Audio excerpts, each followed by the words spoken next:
What that really means is, though, I'm able to allow the painful realities that exist and still move in the direction of my values. Welcome to the Coaching Revealed podcast series. I'm one of your hosts, Austin Matzelle. In this episode of Coaching Revealed, I'm joined with my co-host, Emily Terrani, as we sit down with Dr. Aprilia West, a psychologist, executive coach, and author, and we explore the science and application of psychological flexibility. Dr. West's fascinating career journey includes speechwriting on Capitol Hill, songwriting within the music industry, and psychology and coaching, and it showcases how narratives shape our lives and perspectives. Dr. West shares the contrast between the traditional psychological models that focus on pathology with positive psychology frameworks that focus on integration and growth. At the heart of this conversation is Aprilia's 3Ms framework for cultivating psychological flexibility, which include mindfulness, mental agility, and meaningful moves. Throughout the episode, Dr. West offers practical tools for individuals. This includes functional tracking, which identifies if behaviors are assisting us towards our goals or moving us away from them, and emotion surfing, which brings a mindset of awareness to the emotions you experience rather than suppressing them. Dr. West emphasizes that emotions are not obstacles to success, but valuable signals that, when understood, can guide better decision-making. So what is the application for coaches? Because building psychological flexibility can enhance well-being, performance, and personal growth, whether we are navigating emotions or striving for long-term goals, this episode provides a roadmap for building psychological flexibility and reconnecting with one's inner narrative. Thanks for tuning into Coaching Revealed. Let's get started.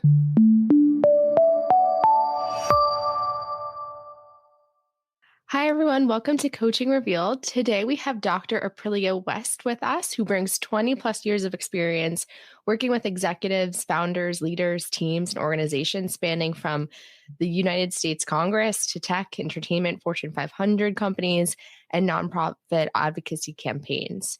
Her extensive experience as a psychologist, executive coach, trainer, and consultant gives her a niche understanding of human behavior and how to facilitate well-being, peak performance, and pro-social change.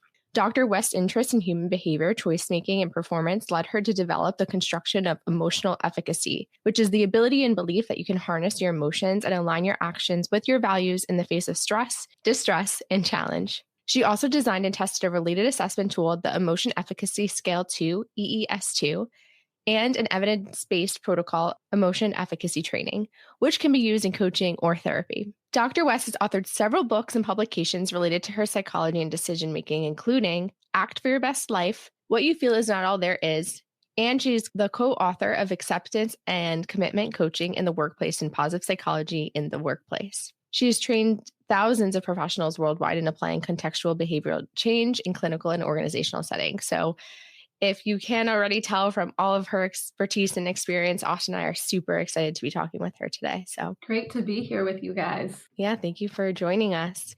And we were chatting before we started recording, but you're calling in from LA and probably much different than the weather I'm experiencing over here in New York. But we would love to just learn about your coaching journey. And, we're going to be talking about psychological flexibility. So if you can explain what that is and how you got interested in it, that would be great. Absolutely.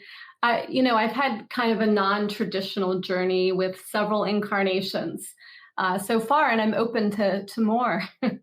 I've gone from working in politics on Capitol Hill to being in the music industry as an artist and a staff songwriter, to then getting trained in mediation and earning a doctorate in psychology. And for me, it's felt like a really natural transition because the through line in my professional life has been about narrative shaping.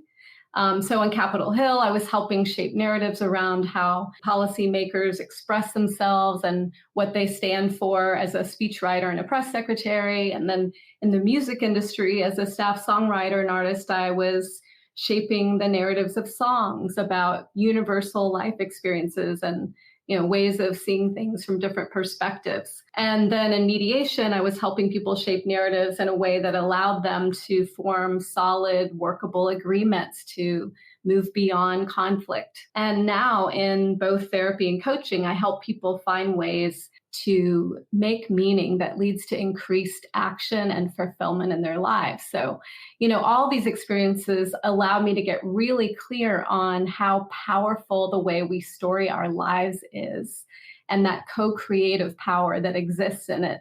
And it led me to want to dive into the world of psychology and human behavior to understand what's possible for us when we harness our experience and our actions. And so this led to my obsession with human potential and then downstream from that positive psychology, because like a lot of mental health professionals, my own training was largely focused on what's a pathological or disease model for diagnosis, assessment, and treatment. But I quickly felt as I was working with clients that this model was very limited, and in some cases was even doing harm, because so much of this approach focuses on something being broken that we need to get rid of negative or unwanted experience, instead of learning how to integrate all of our experience in adaptive ways. And when you study this and you really understand what this disease model or pathological approach does, you can see that it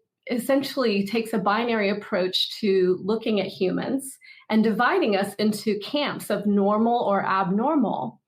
But what we know from the science is that that's really not all that helpful for helping people increase their mental health or their well-being.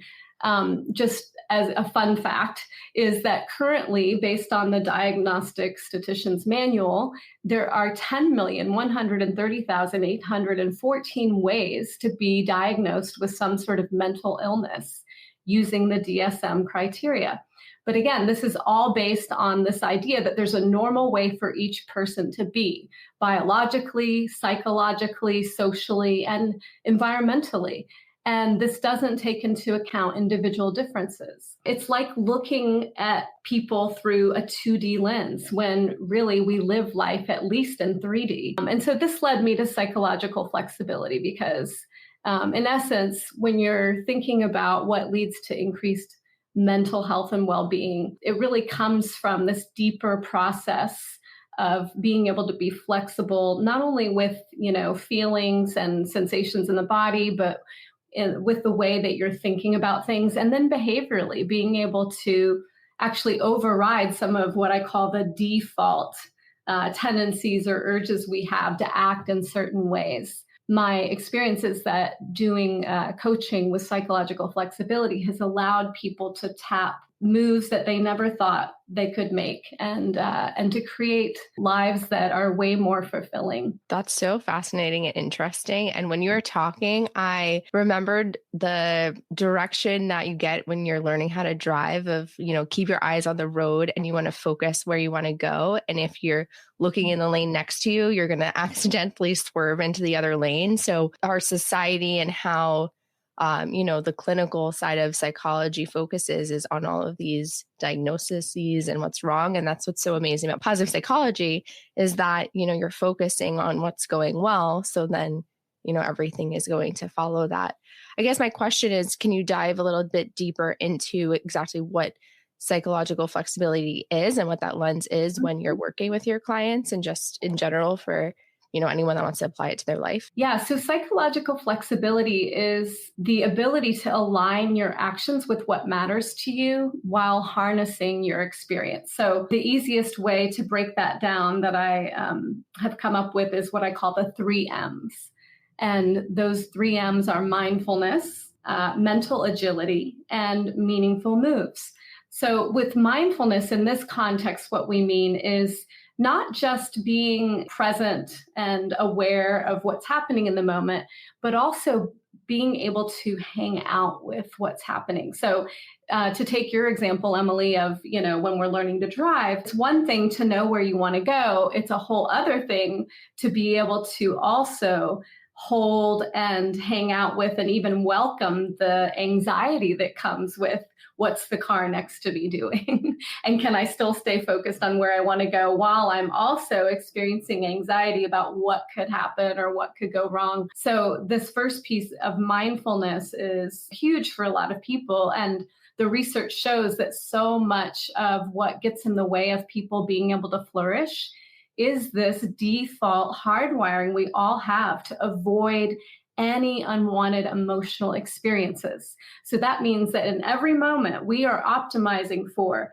safety, comfort, certainty, and coherence. And anything that threatens that or challenges that, our default wiring is to change something or avoid something or suppress something. Being more skillful with your emotions and increasing emotional efficacy means really learning how to have whatever experiences arise without reacting, without defaulting to those automatic hardwired tendencies that we all are born with. The second piece of psychological flexibility is called mental agility. And this has to do with your thinking, and it has to do with both how you see yourself in life, and whether you're able to take perspective. I call it relaxing the ego. Sometimes another way of thinking about it is how much main character energy are you moving around the world with, and how much can you actually attune to how others might be seeing things or experiencing things. And then it also has to do with your relationship with your thoughts. So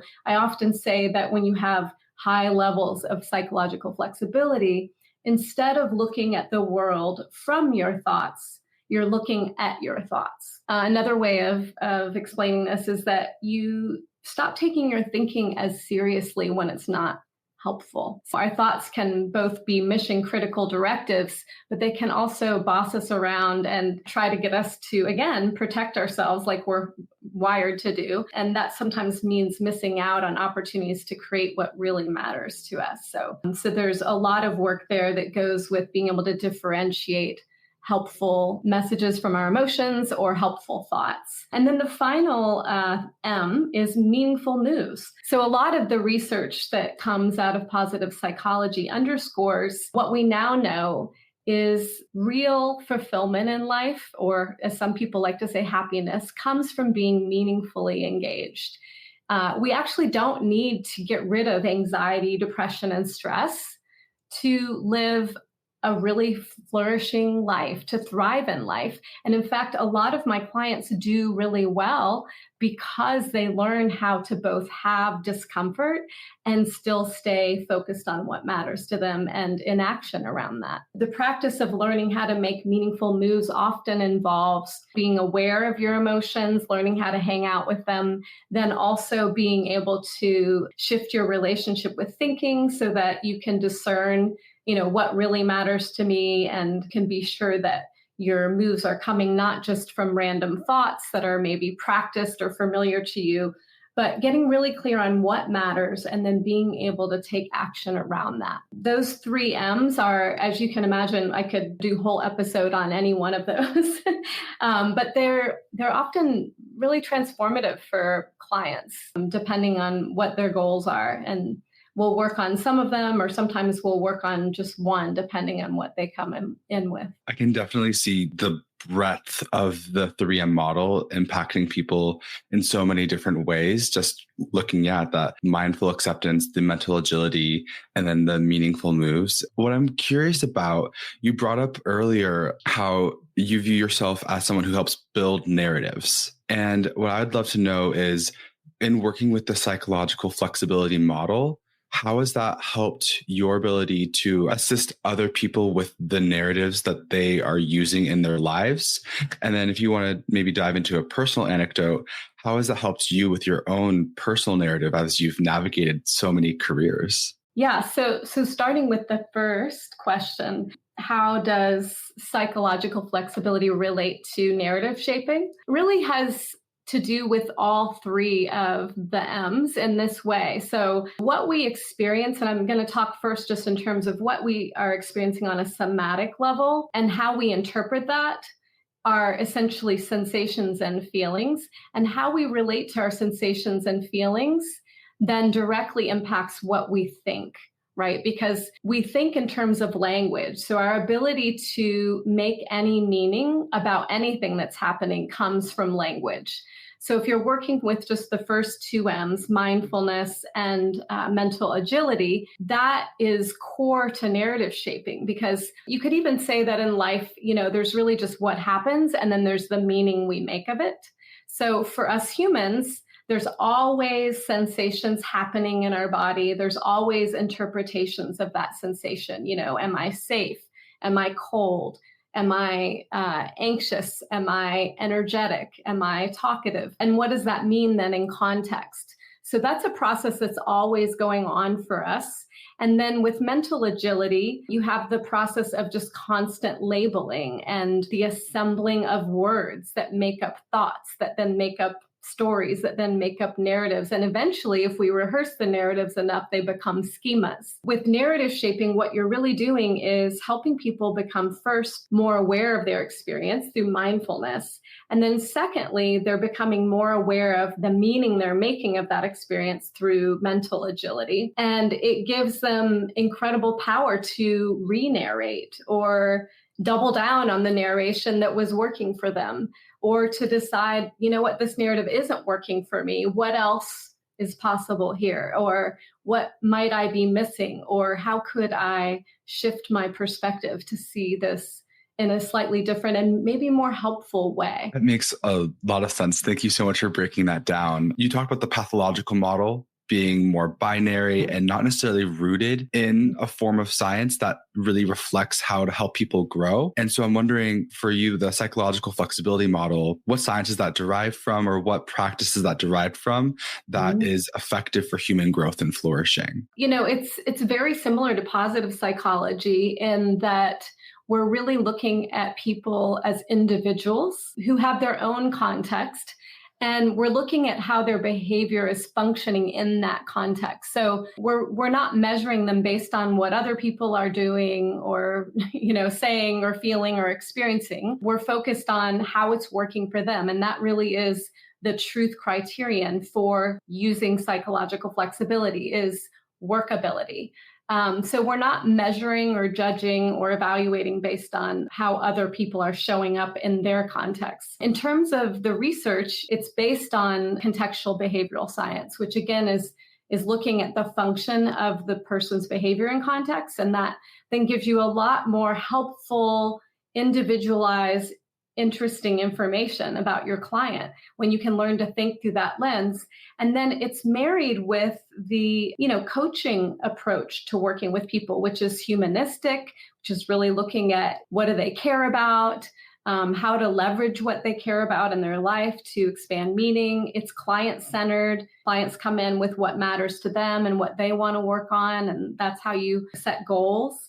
It's nonlinear in that you're not just working through the steps of something. You're really looking at how all the processes are interacting with each other. It's experiential. We're always practicing different ways of responding to, again, sensations in your body and feelings or the way you're thinking.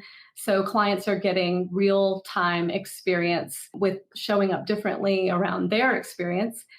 It's co-creative in that I'm always working with the client and we're both practicing acceptance of our experience or noticing our thinking and staying focused on what matters in the session. So I'm always modeling as well as collaborating with the client in that. And then it's action oriented, right? We're focused on what can you take out of the session, both, in terms of insight, but also experientially to move toward what it is that you're wanting to do or change or create in your life. It's so fascinating. Did you coin the term psychological flexibility? Oh, no. Okay. I definitely don't want to take credit for that. The term psychological flexibility came out of the acceptance and commitment therapy community, which is under the umbrella of the larger contextual behavioral science community. And the first 3 people to publish and make this psychological process known were Stephen Hayes and Kirk Strassel and Kelly Wilson in our community. And since then, there have been over, I think, 1,000 randomized controlled trials studying the impact of psychological flexibility on mental health, well-being, and performance. So it's definitely been around, and I have just come in and adapted it and expanded the training based on my own research and experience. I love that, which brings me to my next question, which is not only have you incorporated into the work that you're doing with your clients in both the coaching and therapy world, but you have created your own assessments and you train other professionals. So, what inspired you to take it to that next level? I think when I was learning acceptance and commitment therapy, which I love, by the way, and I do trainings on it, the part that felt incomplete to me was getting more specific around emotions. And that's what led to me developing the construct of emotion efficacy. I leaned more into, first of all, an understanding. I developed novel psychoeducation around why are we the way we are. My general approach with people is the more they know about their own psychology, the more powerful they can be with it. So we do some, initial training just around what are emotions. A lot of people don't understand what emotions are. They think that they're feelings, but really they're much more complex than that. Emotions are defined as energy in motion. And that shows up in 4 distinct ways in my training, which start with sensations in the body. It also includes thoughts. It includes the urges, those impulses we have to do something or not to do something. And then it includes feelings, which are really where all of that stuff gets interpreted. Then there's the 9 principles of emotions. Just as an example, one of them is that emotions sometimes give fake news. I still hear a lot of professionals, coaches and therapists grappling with, they sort of oscillate between all emotions are good and helpful to, you should ignore your emotions so you can do what matters to you. And the messy truth is in the middle that emotions can give you signal, but they can also give you noise. And to have high emotional efficacy means that you can differentiate, or as I like to say, decode the signal from the noise. So you can really figure out moment to moment, situation to situation, context to context, what matters to you and how you want to show up in your next moment of choice. The emotion efficacy training expands psychological flexibility, but it leans further into what emotions are, our beliefs about them, which is so important and powerful. What we believe about something puts the sort of constraints around what we see as being possible and the moves we might make with it. So I'm really leaning hard into the emotional part, and we still focus on what matters, because part of learning to decode emotion, signal, and noise means being able to figure out what really matters to you. What are your authentic values versus the shoulds that you've grown up with, or the scripts of your family of origin or your faith affiliation. It takes a lot of deep work for people to begin to feel into, who am I really? What do I really care about? What do I want for my life? Or even just this situation, or even this course or this podcast. Ready to advance your coaching practice? Join the Institute of Coaching and tap into the world's leading resource for coaching science and professional development.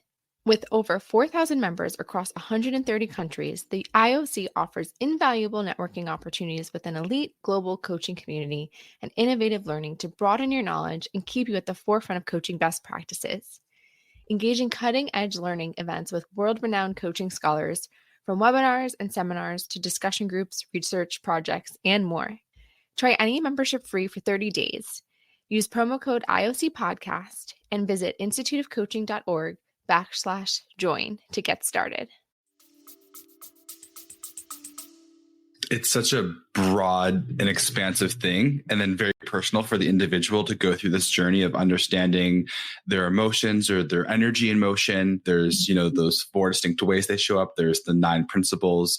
And so I'm wondering, for someone who's listening to the podcast today, what's something that they can maybe take as a first step to understand their emotions just a little bit better? So not to be too cute here, because it's the title of my book, but I would say that what you feel is not all there is. And this for me was an adaptation of Daniel Kahneman's bias that he coined, which is what you see is not all there is.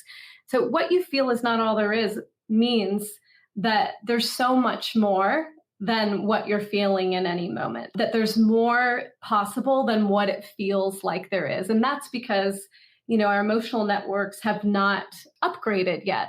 And so the whole aim of emotion efficacy training is to help people really have or facilitate an evolutionary upgrade of their own emotional decision-making machine. So I guess I would say to people, get curious about what else might be possible that goes beyond what you're feeling in the moment. And so I know there's multiple tools that can be used for people to become more flexible. And one of them is functional tracking. And so I would love to hear a little bit about your view on that and advice on utilizing functional tracking. So in the training I do, I've simplified functional tracking. You can go way deep and get way nerdier about it than I will. I created it's called the WTF inquiry, which stands for what's the function. And this is really useful when clients are unsure what matters to them or if they are acting on what matters to them. So an example that I sometimes use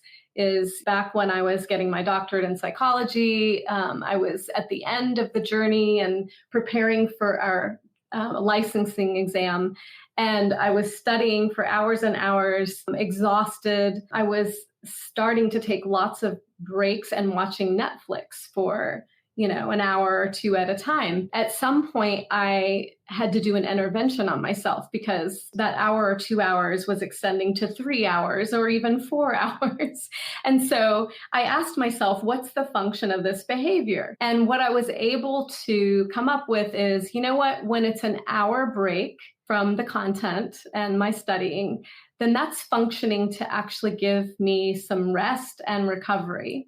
But beyond an hour, hour and a half, maybe, then it's the function of that behavior is really just avoiding what matters most to me, which was studying for and passing that exam and putting it in rear view. It's a way that clients can look at their own behavior and, in their life, because if you think about it, every choice we make will take us either toward or away what really matters in the moment. And when you can start to become that intentional with your, attention and your choices, then you're much more likely to be making choices that take you in directions that are meaningful to you. It's so interesting that we got on this topic because last night, right before I went to bed, I was looking at something that was mapping out how a behavior, first something starts out as an intention, then it becomes a behavior.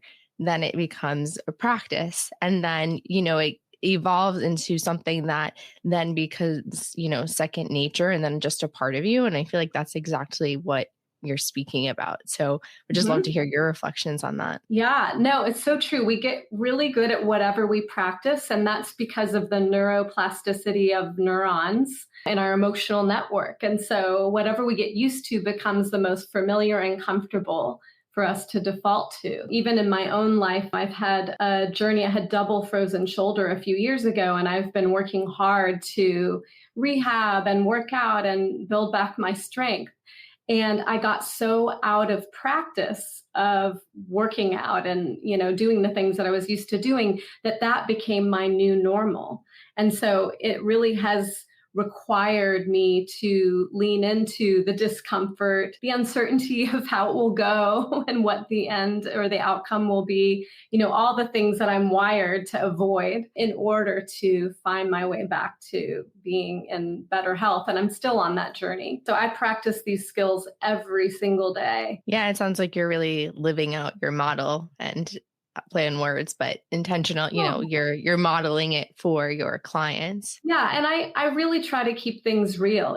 My life is not all happy and full of unicorns and rainbows. I am living with the daily challenges that everybody else is, even with these skills. What that really means is, though, I'm able to allow the painful realities that exist and still move in the direction of my values. That's really as powerful as I think anyone gets in life, is being able to continue to move toward what matters to them, even in the face of stress, distress, and challenge. Yeah, my personal mantra the last, 6 months has been follow the plan and not your mood. And that's exactly what you're talking about. It's, Yeah. plan doesn't have to be necessarily goal, but it's what are my values, and making sure that every, moment I'm intentional with living out my actions and my behaviors and the thoughts, as you're bringing up too, despite whatever emotions throw me through a roller coaster ride. Yeah, exactly. And I love what you're saying, follow the plan and not your mood. I also just want to say that a lot of times I feel like people can get into a like just ignore your feelings or dismiss your feelings in order to follow the plan. And that is not what this approach is. This approach is, let's really lean in and welcome and be curious about the emotional data here, and also validate it, that it makes sense. All of our behavior makes sense in context. So I tell my clients, your feelings and thoughts are valid, even if momentary experiences or perspectives. So we always want to be inviting them and bringing validation and even compassion to the experience of it, while still moving in the direction of your plan, as you put it. Yeah, I mean, I know within other fields of psychology, like the terminology is utilized, like amygdala hijacking. Individuals almost feel like they've lost the sense that they're able to kind of control themselves. Maybe they view it like their ego's gotten too high or too low and they're unable to really balance. So I'm wondering, when you are working with a client or when you're experiencing it yourself, when you're recognizing you're kind of not really operating from a place of being able to manage everything going on internally, what's the first step to kind of ground and center? Well, I think the first step would be a language intervention around what you just said, which is, so that's a story, right? I can't manage what's going on inside of me internally. And so the first thing I would do is invite myself to re-narrate that and say, I don't have to manage it, because managing is really controlling, right? And that goes to emotional avoidance. What I can do is hold what's happening. And sometimes the best choice people can make is to do nothing. So sometimes what moving toward your values looks like is just not acting on an urge to numb out using drugs or alcohol or leave a difficult conversation. When people experience what I think you're referring to as the amygdala hijack, a lot of times we work on skills just to come back to being grounded with experience. And so that has to do with what I call emotion surfing. And it's how you are able to just tune in and hang out with what's there. And they learn that emotion waves can last as little as 2 minutes when we know how to surf. And that gives people a real sense of emotional efficacy or agency with their emotions. And then that naturally shifts their belief about, I can be with these emotions. All of this comes through practice. And if people are often kicking into that hyper arousal, that flight, fight, freeze, or appease, I think we've added to that, it's really helpful for them to learn, like, wow, I am actually bigger than my emotions. I can have my emotions without my emotions having me. Yeah, to me, it sounds like you're also assisting people in just better understanding themselves and their emotions. I would say potentially you're alluding to maybe there's a lack of advice or a lack of information for the average individual about what their emotions are. And maybe it would be beneficial for us to have more education and community around dealing with our own emotions. Definitely. Even the trainings I've seen on emotional intelligence, as powerful as they are in certain ways, I do feel like there is a gap, whether it's a knowledge gap or experience gap for a lot of clients, both in therapy and coaching, around understanding their own psychology, which is very, very integral to their relationship with their emotions. So, when you think about it, emotions are our primary motivational system. So left unchecked, they're responsible for everything we do. We are moving around the world from one moment of choice to the next moment of choice, guided by our emotions. If we don't have the technology, so to speak, to decode emotional signal from emotional noise, then we're just going to be bossed around by our emotions. And so I do see in a lot of ways this understanding and this education as facilitating that evolutionary upgrade around decision making for humans.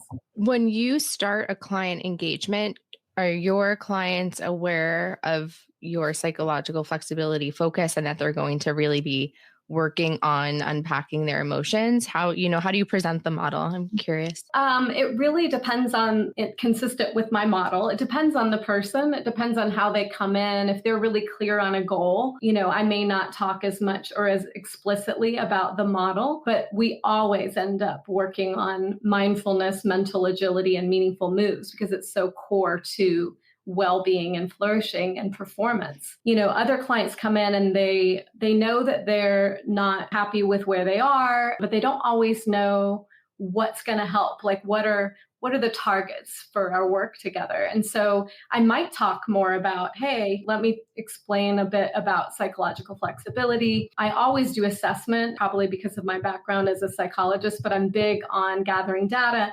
And that's not just data always from the client, but often it's collateral interviews. The longer I've been doing therapy and coaching, the more I'm clear that we all exist in systems. And sometimes that collateral feedback can be invaluable to people and to them understanding better how they're operating in a system and again, how their behavior is functioning in context. So I do a lot of assessment up front. I do a lot of assessment around their narratives and schemas, around what their relationship with their emotions is, their level of psychological flexibility. And then I also have a well-being measure I use that looks at 5 core factors of well-being so that we can together look at that. Again, I think it's so important for people to understand their psychology as well as what is it that helps people be well? What is it that leads to flourishing? I think we're way less familiar with that. People are running around talking about their OCD or their anxiety. We're very disease model informed as a culture. We're not as positive psychology informed as a culture. And so I'm hoping that that changes as we do the work we're doing, and you guys are doing such good work, getting these podcasts out to our community as well. Yeah, thank you. It's awesome to see the work you're doing. And I would imagine this is coaching specialty agnostic. The clients that you work with, is this many different settings? Where do you find that it's most effective? It really is so effective across wide range of the population. I work with artists in the entertainment industry. I work with founders of companies. I work with teams of people. When people are able to be mindful, mentally agile, and in action around what matters to them, we just naturally are going to show up differently, both for ourselves. Our own experience of ourselves shifts and changes and transforms. And also the way we are with others shifts and transforms. So I wouldn't say it's been more or less helpful. I will say that, when there are clinical issues in play, and what I mean by that are very clearly clinical issues like more medical things like mood disorders, or when there's neurodiversity, or when there's unprocessed trauma or substance use in play, then people are not always as available for this kind of work. And sometimes it takes either medical or pharmaceutical stabilization before they're able to do the work. And that's not something we're going to be dealing with in coaching. Or it may mean that they need to do some therapy before they get into coaching and, really start creating the life that they want. If you were to dream big picture, best case scenario, being that this podcast is primarily geared towards coaches, and I want to cue in on how you brought up, a lot of people are very adept to talk about, my OCD, my ADHD, these other afflictions that we're dealing with, rather than maybe more of a positive lens. What would kind of be something that coaches can do to help spread this culture of positive flexibility, as opposed to the diagnosis model that a lot of people engage with? So the wonderful thing about the lens I work through is that we're really not concerned with diagnosis or disease. We really are just approaching each person as being unique. And so we're looking for a focus on what do they want? What matters to them? What are their innermost interests, desires, and yearnings? And that's what the work is focused around. Because usually even the ways that people get stuck or their pain points have to do with something they care about. When we're stuck in a relationship, it's often because we're afraid of being seen as less than we want to be seen because we care about that person. And so I don't tend to use any of the pathological approach to things. If someone comes in and they have ADHD, that's just a form of neurodiversity that we'll definitely work on or talk about in the session. But it's not a focus of our work. We're not focusing on the differences. We're focusing on behavior and context, how people are showing up in their context, and whether or not they're engaged in ways that are meaningful to them. Yeah, so, I know I'm a coach. I love this work. And so I'm sure other people listening in are like, how do I incorporate this into my own coaching? So what would be the best next step for them? How can they get involved and incorporate psychological flexibility into their work? They can definitely look at the chapter that I wrote with my co-authors on using acceptance and commitment coaching in the workplace. It's just as applicable to working with, individual clients outside of the workplace. Then there are lots of trainings available. I'm going to have one coming up in May if people are interested in signing up for that. And then there's lots of literature on using psychological flexibility, or what we call acceptance and commitment coaching, with clients. So I encourage people to read and Google search and consider signing up for training. Definitely recommend that. Just getting to talk with you a little bit. It's been so enriching, and I enjoy the level of fulfillment that you bring into the space in this conversation. It's been so enjoyable. So I'm wondering, for anyone listening today, how can they kind of stay connected with your work, what you're doing, be able to sign up for a course or get the books that you have? How can people learn more about you and your work? Yeah, sure. So definitely on my website, which is just www.draprilliawest.com.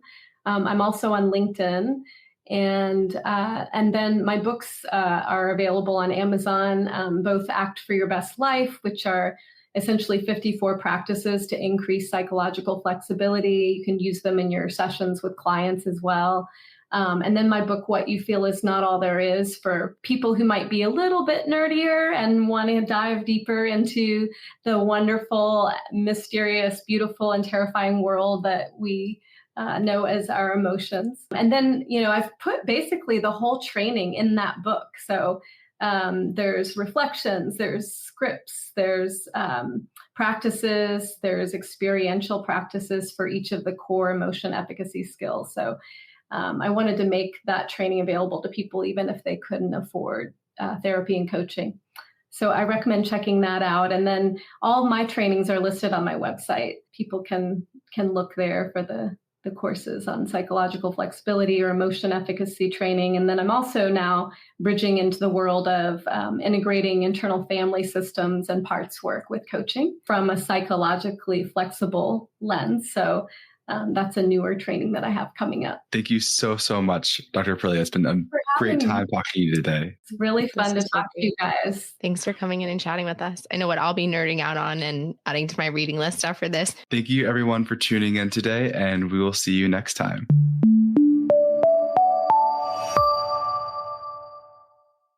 Thank you for listening to this episode of Coaching Revealed, brought to you by the Institute of Coaching. You can learn more about the Institute on our website at instituteofcoaching.org. You can stay up to date with new episodes of our podcast by liking and following Coaching Revealed. You can also find us on social media on LinkedIn, Instagram, and X with the handle Institute of Coaching.